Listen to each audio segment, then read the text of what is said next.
어느 한 심리학자가 특이한 실험을 했습니다.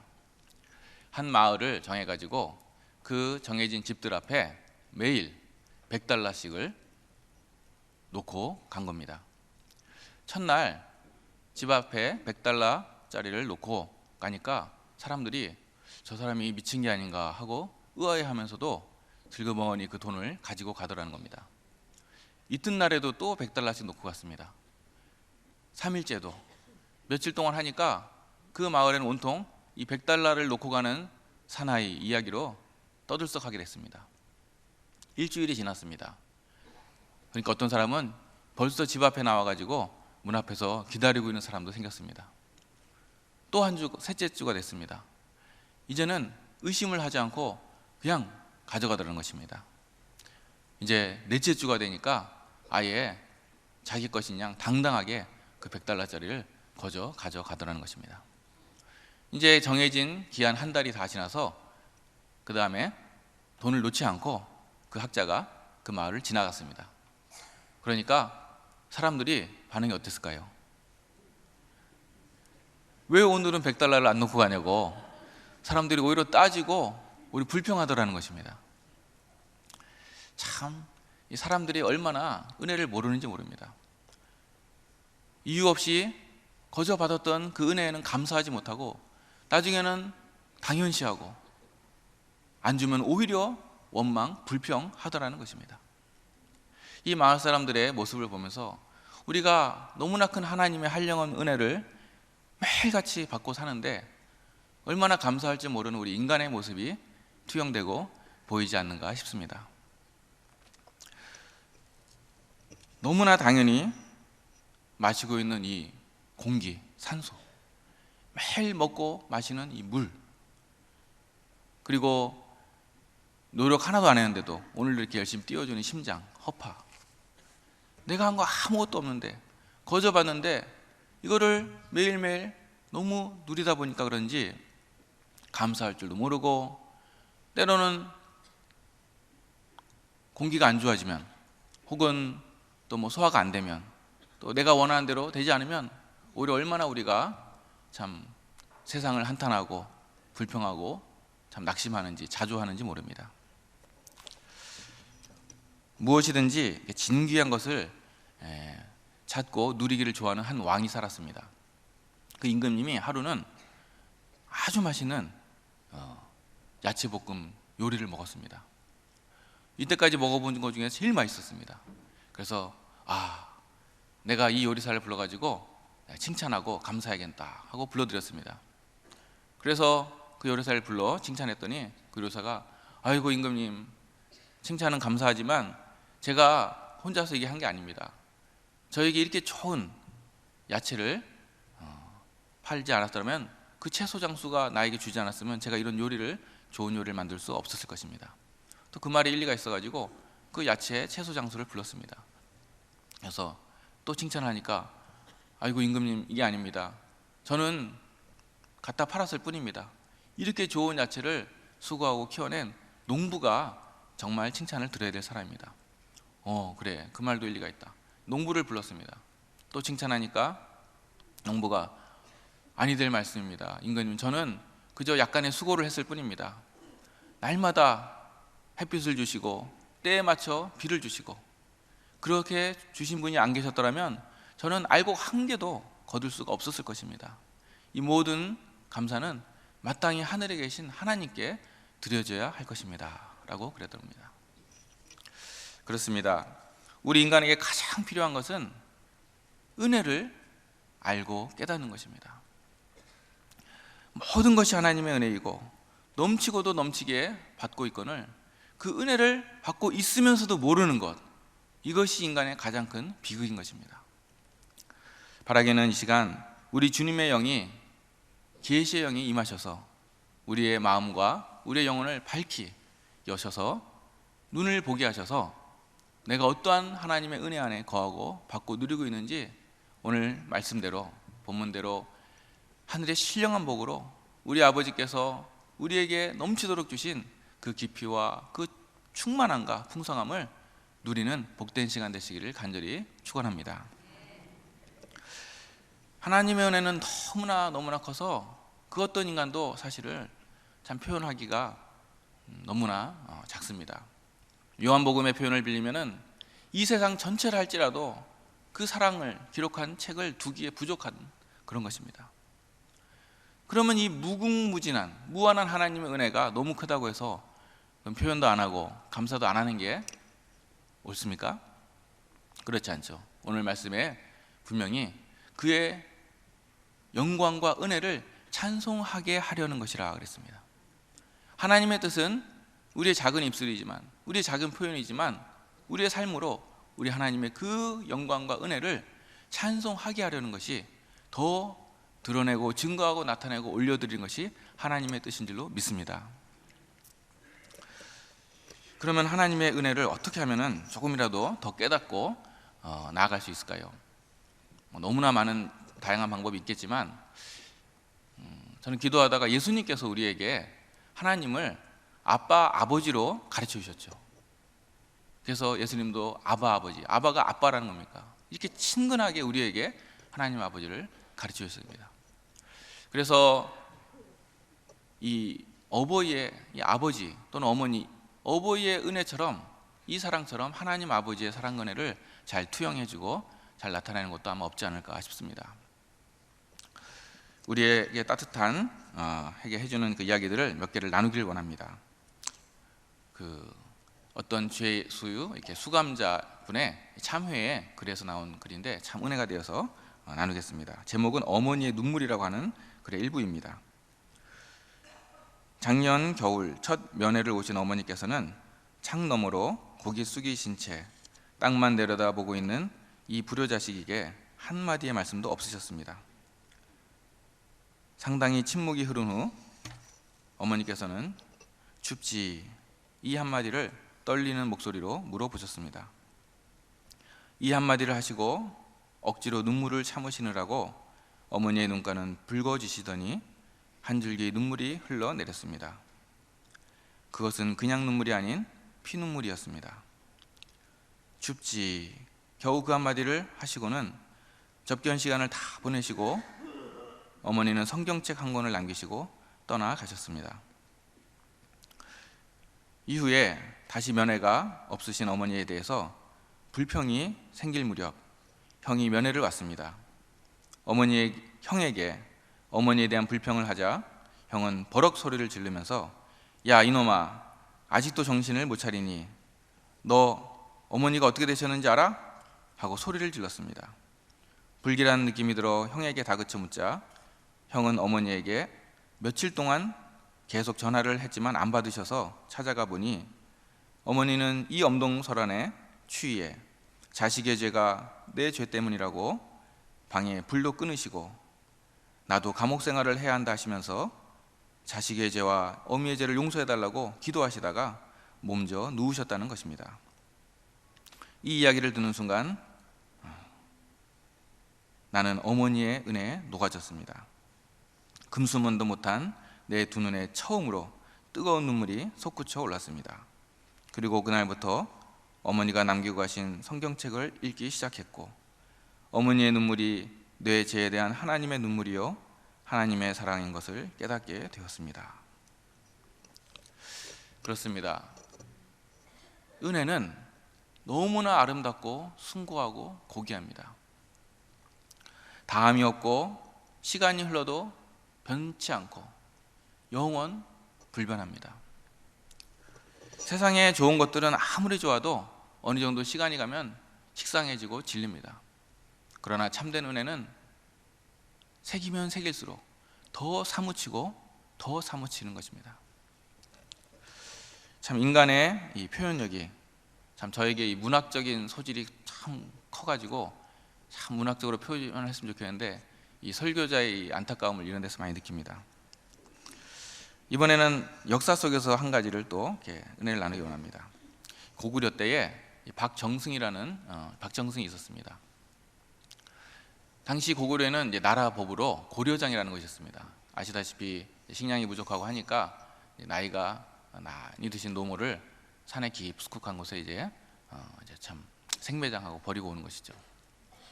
이제 늙으신 어머니가 너무 때가 되어서 지게에 지고 이제 깊은 산속으로 들어갑니다. 그런데 그 노모는 뒤에서 나뭇가지를 톡톡 이렇게 중간중간에 끊어 놓는 겁니다. 깊은 산속에 들어가서 이제 마지막으로 하직 인사를 드리고 큰 절을 올렸습니다. 그러자 어머니께서 말씀하십니다. 얘야, 날이 어둡기 전에 어서 내려가거라.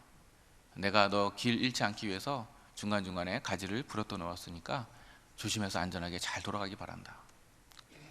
이 이야기를 듣고 이제 박정승은 눈물을 흘리며 도저히 어머니를 버릴 수가 없어가지고 다시 노모를 모시고 몰래 이제 숨기면서 어머니를 복량했습니다. 여기까지는 아마 많이 들어보신 이야기였을 겁니다. 여기까지로 해도 사실 충분히 그 어머니의 사랑이 느껴지는데 은혜가 되지만 2절이 있습니다. 당시 이제 강대국인 당나라가 있었는데 사신이 왔습니다. 그래가지고 고구려 왕을 불러놓고 이 조정 대신들에게 문제를 냈습니다. 똑같이 생긴 말 2마리를 가져왔습니다. 똑같이 생겼고 크기도 똑같고 이건 뭐 쌍둥이처럼 똑같습니다. 그런데 한 마리는 어미이고 한 마리는 새끼다. 어느 말이 어미이고 어느 말이 새끼인지 맞추어 보거라 하고 강대국에서 이 사신이 와서 문제를 낸 겁니다.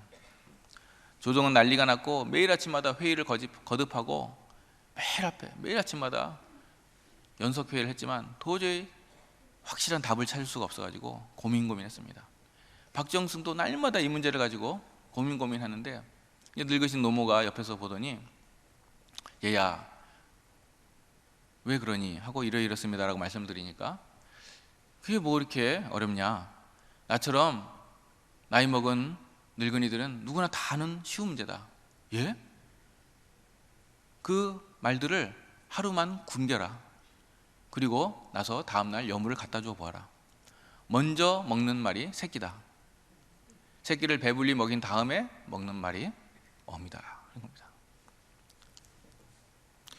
박정승은 사신들 앞에서 이걸 그대로 시연을 보였고 정확하게 맞춰냈습니다.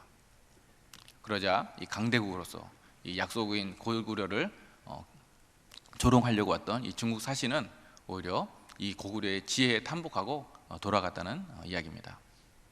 왕이 크게 이제 기뻐서 박정승을 불러가지고 상을 내렸습니다.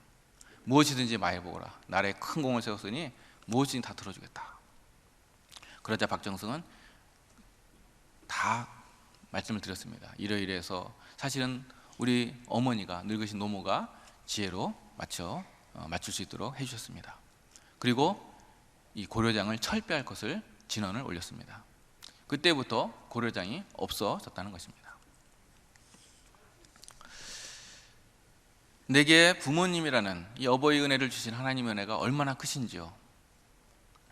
자신을 내버리는 아들을 위해 나뭇가지를 꺾어서 무사히 돌아가기를 바라는 이 어머니의 마음, 바로 십자가에서 우리를 사랑하신 그 예수님의 사랑과 매우 흡사합니다. 하나님의 은혜는 다함이 없고 한계가 없고 절대적이고 너무 신묘막측합니다. 우리가 다 알 수도 없고 이해할 수도 없습니다. 그러나 너무너무 은혜롭고 너무너무 강력합니다.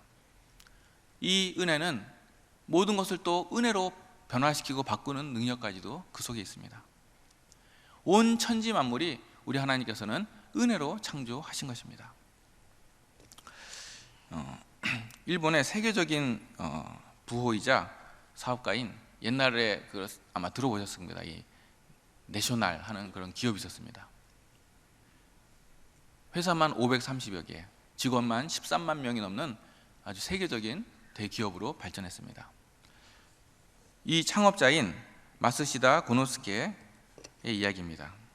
그는 94세, 94살로요 별세할 때까지 이렇게 큰 대기업을 이루었는데 사실 고노스케는 전혀 그럴 만한 사람이 아니었습니다. 어렸을 때 집안이 망해가지고 초등학교 4학년을 중퇴하고 자전거 방에 점원으로 들어가서 초등학교 4학년이 밤마다 엄마가 보고 싶어서 우는 아주 울보였습니다. 그런 그가 나중에 이런 세계적인 대기업을 이루고 성공한 것입니다. 하루는 기자가 물었습니다. 회장님, 어떻게 당신이 이렇게 큰 기업을 그렇게 이룰 수가 있었습니까? 그러자 이 고노스케는 대답했습니다. 나는 세 가지 하늘의 은혜를 타고났습니다. 첫째는 가난한 것이고, 둘째는 허약한 것이고, 셋째는 많이 배우지 못한 것이다. 아니, 기자가 이해가 안 돼서 다시 물었습니다. 이것은 불행이란 불행은 다 타고나신 건데 어떻게 이것을 하늘의 은혜라고 얘기하십니까? 그러자 내가 가난하게 태어났기 때문에 어렸을 때부터 부지런히 일하지 않으면 안 된다는 진리를 배웠습니다. 또 나는 허약했기 때문에 어렸을 때부터 건강의 소중함을 깨달아서 열심히 몸을 관리하고 노력하고 늘 몸을 중하게 여겼습니다. 세 번째로, 나는 초등학교 4학년을 중퇴하고 많이 배우지 못했습니다. 그래서 세상의 모든 사람들을 나의 스승으로 삼아 겸손히 배울 수가 있었습니다. 그래서 많은 것을 배울 수 있었고 오늘날 이런 대기업을 이룰 수가 있었습니다 라는 것입니다. 이런 불행한 환경이 나에게는 오히려 시련이 되었지만 오히려 은혜가 되고 나는 하늘에 감사하고 있습니다 라고 고백하더라는 것입니다. 그렇습니다. 우리 인생에게 준 이 시련과 역경조차도 하나님의 원리 안에서는 얼마든지 은혜가 되고 축복이 될 수 있다는 사실입니다. 심지어는 이렇게 믿든지 믿지 않든지 온 천지 하얀 하나님의 은혜가 편재해 있고 하나님의 은혜의 역사는 그 우주에도 그 무엇도 막을 수가 없는 것입니다. 오늘 우리 성경 말씀 에베소서도 대표적인 사도 바울의 옥중서신이죠. 옥중서신은 감옥에서 지은 것입니다. 지금과 같이 인권이니 그래가지고 좋은 감옥이 아닙니다. 옛날에 수천 년 전에 그 감옥이라는 것은 얼마나 더 열악하고 정말로 고초가 심한 그곳에서 이렇게 찬송하리로다 영광에 가득하고 충만한 이런 감격이 터져나오고 찬송이 터져나오게 하신 것이 하나님의 은혜인 것입니다. 더 나아가서 자신은 감옥에서 그렇게 고초를 겪고 있지만 에베소 교인에게 또 수많은 초대 교인들에게 오히려 이 넘치는 하나님의 은혜와 평강을 전하고 전파하는 그런 놀라운 역사가 일어나는 것이 하나님의 은혜인 것입니다. 그럼 이렇게 좋은 은혜를 어떻게 하면 받습니까? 6절 말씀에 중요한 문구가 나옵니다. 거저 주시는 바입니다. 거저 주신다는 겁니다. 우리는 믿음으로 감사하게 거저 받는 것입니다. 세상은 이것을 몰라가지고 얼마나 인위적인 자기적인 노력을 하는지 모릅니다. 이 진리와 생명을 얻으려면 뭔가 노력을 해야 되고 뭔가 애를 써야 되고 율법을 지켜야 되고 또 선행을 해야 되고 또 명상을 하기도 하고 참선을 하기도 하고 물론 나름대로의 가치가 있고 나름대로 필요는 합니다. 그러나 완전히 순서가 바뀌었죠. 노력해서 생명이든 은혜이든 이런 것들을 얻는 것이 아닌 것입니다. 먼저 받았으니까 마땅히 그렇게 하는 것이 합당한 것입니다. 어느 매우 가난한 여인이 아들 치료에 포도가 필요하다는 것을 듣고 열심히 포도를 찾아 나섰습니다. 그런데 아무데도 찾을 수 없었는데 왕의 정원에 잘 익은 포도송이를 발견했습니다. 그래가지고 없는 돈을 긁어 모아가지고 그 왕의 정원사에게 가서 이 아들을 치료해야 되니까 한 송이만 나에게 좀 팔아달라고 애걸복걸했습니다. 그러나 왕의 정원사가 그랬다간 큰일 나는 거죠. 당장 모가지죠. 나는 절대 이걸 팔 수가 없습니다. 왕의 물건을 함부로 내가 돈 받고 팔 수가 없습니다. 또 없지만 더 끌어모아가지고 빚내서 아들을 살리려고 몇 번을 간청했는데도 계속 거절을 당했습니다. 여러 번을 해도 되지 않자 절망에 빠져서 정원 앞에 그 문 앞에 주저앉아가지고 엉엉 울고 대성통곡을 하였습니다. 이 소리가 하도 커가지고 공주가 듣고 이게 뭔 소리냐 하고 그 여인을 불러다가지고 자초지종을 들었습니다. 그 이야기를 다 듣고 공주가 이렇게 얘기합니다. 여인이여, 그대는 잘못 알고 있군요. 내 아버지는 왕이십니다. 왕은 돈을 받고 포도를 파는 분이 아닙니다. 자기 백성에게 거저 주시는 분이십니다. 하고는 자기 아버지인 왕에게 이 얘기를 다 전하고, 그래서 포도를 몇 송이 얻어가지고 여인에게 주면서 아들 치료에 쓰라고 주었다는 이야기입니다. 은혜는 거저 주시는 것입니다. 하나님 아버지께서 우리에게 베푸시는 모든 은혜는 우리의 어떠한 자격이라든지 우리가 어떤 행위라든지 마땅해서 주시는 것이 아닙니다.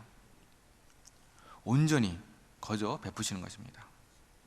혹시라도 우리가 마땅하지만 주일성수든지 11조든지 또 봉사든지 전도든지 그 어떤 모든 것을 하나님의 은혜를 더 받기 위해서 한다면 그것은 완전히 잘못하시는 오해입니다.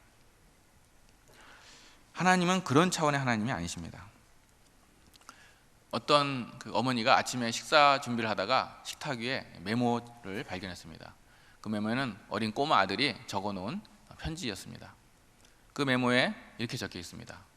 이번 주에 아버지 구두 닦아드린 거 5,000원, 엄마 심부름 3번 한 거 3,000원, 그리고 쓰레기 갖다 버린 거 2,000원, 모두 10,000원. 그러니까 엄마가 그 메모를 읽더니 빙그레 웃으면서 이렇게 메모를 다시 답장을 적어가지고 10,000원을 탁 올려놨습니다. 다음날 아침 일찍 꼬마는 딱 나와가지고 식탁 위에 올려진 10,000원을 보고 기뻐가지고 집어들었습니다.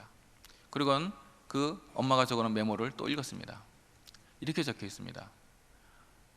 너를 10달 동안 뱃속에서 키운 거 무료. 이제까지 너를 먹여주고 입혀준 거 무료. 너가 아플 때 밤새도록 기도하고 간호해준 거 전부 무료. 그리고 그 밖에도 너를 위해서 베푼 나의 모든 정성과 노력과 사랑 몽땅 다 무료. 이 글을 읽고 아들은 얼굴이 붉어지면서 다시 이렇게 메모를 적고 이렇게 했습니다. 이미 다 지불되었음. 그래서 10,000원을 더 돌려드림. 엄마 사랑해. 이렇게 적어놓고 들어갔다는 것입니다. 이 아들의 마음과 엄마의 마음의 차이가 크죠. 하물며 우리 인간의 마음하고 하나님 아버지의 마음의 차이가 그 어떻겠습니까? 사실 인간은 죽었다가 몇 번을 깨어나도 도저히 하나님의 은혜를 다 헤아릴 수가 없습니다. 인간의 이 이해력으로는, 마음으로는 뭐 지성이든 뭐 마음이든 어떤 것으로도 우리 하나님의 은혜를 사실은 정말 조금만 깨달을 뿐인 것입니다. 하나님께서 은혜를 거저 주시는 이유는 그것이 가치가 작아서 싸구려라서 거저 주시는 것이 아닙니다. 너무나 커서 이거는 주고 팔 수 있는 그럴 수가 없어서 거저 주는 방법 말고는 다른 방법이 없기 때문에 선물로 거저 주시는 것입니다. 마치 공기나 햇빛이나 생명 이런 것이 이걸 뭐 어떻게 해서 다른 방법이 없습니다. 거저 사랑으로 은혜로 선물처럼 주는 방법밖에 없기에 우리에게 주시는 것입니다. 우리는 그것을 그저 믿음으로 마음을 활짝 열고 감사함으로 받고 찬송을 올리면 되는 것입니다. 이 주님의 선하심과 인자하심이 영원함을 찬양 올립니다. 결론입니다. 이 좋으신 하나님의 은혜에 우리는 어떻게 반응하면 되겠습니까? 더 받기 위해서가 아니라 감사해서 온전하게 선하게 반응하면 되는 것입니다. 악인과 쭉정이는 하나님의 은혜와 오래 참으심을 악용합니다. 은혜를 헛되이 받습니다. 하지만 참 신자와 하나님의 참 백성은 하나님의 은혜에 선하게 온전하게 반응을 합니다. 순서가 중요합니다. 선해서 은혜를 받는 것이 아니라 은혜를 받았기에 선한 열매를 맺는 것입니다. 어느 한 어머니와 두 아들이 살고 있었는데 그만 어머니가 잠깐 집 앞에 다녀온 순간 그 집에 불이 났습니다. 어머니가 딱 오니까 집 안에 있는 두 아들이 생각났습니다. 지체하지도 않고 바로 불구덩이에 뛰어들어갔습니다. 이불에 감싸가지고 두 어린 아들을 구출해냈습니다. 다행히 아이들은 이불에 감싸서 잘 나왔는데 이 어머니는 온몸에 화상을 입고 다리도 크게 다쳐가지고 불구자가 되었습니다. 그리고는 다른 일을 할 수가 없어가지고 구걸하면서 거지로 이 아이들을 키웠습니다. 그래도 참 이 아이들이 이 고생을 알고 열심히 자라줘가지고 나중에는 그 명문대인, 큰아들은 동경대학에, 그리고 둘째 아들은 와세다 대학에 들어갔고 나중에는 수석으로 졸업을 하게 됐습니다. 이제 졸업식 날이 되어서 큰아들 동경대학으로 갔습니다. 어마어마하죠. 그 수많은 귀빈들이 오고 그 영광스러운 자리에, 그리고 큰아들은 이미 대기업에 취직되기로 다 약속까지 돼 있었습니다. 그런데 너무나 이 거지 차림에 남루한 한 여인이 자기를 찾는다는 말에 정말 안타깝게도 이 큰아들이 어머니를 부끄러워하는 바람에 수의실에 그런 여인 모른다라고 말을 전했습니다. 아들의 배신을 당한 이 서러움에 어머니는 큰 충격을 받아서 그냥 죽고 싶은 마음에 자살하고 싶었습니다.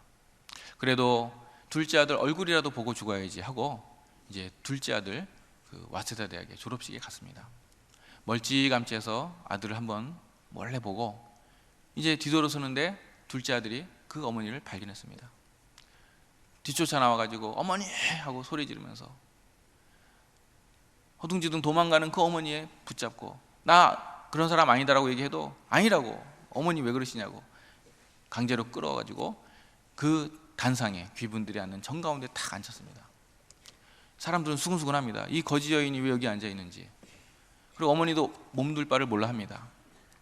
이제 드디어 수석 졸업생으로서 둘째 아들이 답사를 했습니다. 그리고는 자기를 이 불구덩이에서 구출해내신 어머니와 또 이렇게 나를 동양에서까지 키운 이 어머니에 대해서 그 은혜를 감사하고 기렸습니다.